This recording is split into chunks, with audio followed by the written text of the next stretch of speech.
ഭാഗവത പുരാണത്തില് ഏകാദശ സ്കന്ധത്തിൽ ഭഗവാൻ കൃഷ്ണൻ വാസുദേവൻ പറയും, ഞാൻ കലിയുഗത്തിൽ അവതരിക്കും.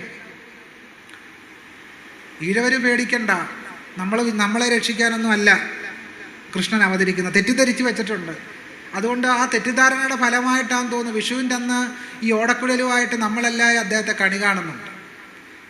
നിഷ്പ്രയോജനം. കാരണം എന്താ? പുള്ളി നമ്മളെ രക്ഷിക്കാനല്ല വന്നിരിക്കുന്നത്.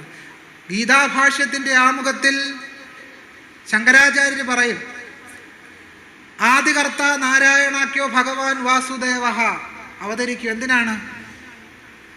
ബ്രാഹ്മണത്വസ്യ രക്ഷണാർത്ഥം, ബ്രാഹ്മണ്യത്തെ രക്ഷിക്കുന്നതിന് വേണ്ടിയാണ് ഭഗവാൻ വാസുദേവൻ അവതരിക്കുന്നത് എന്ന് ഗീതാഭാഷ്യത്തിൻ്റെ ആമുഖത്തിൽ ശങ്കരാചാര്യർ സംശയലേശമന്യേ വ്യക്തമാക്കുന്നുണ്ട്.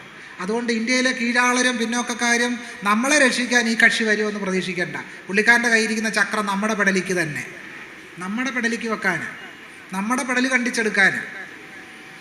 അതുകൊണ്ട് അതിലൊന്നും വിമോചനം കണ്ടെത്തിയിട്ട് ഒരു കാര്യമില്ല.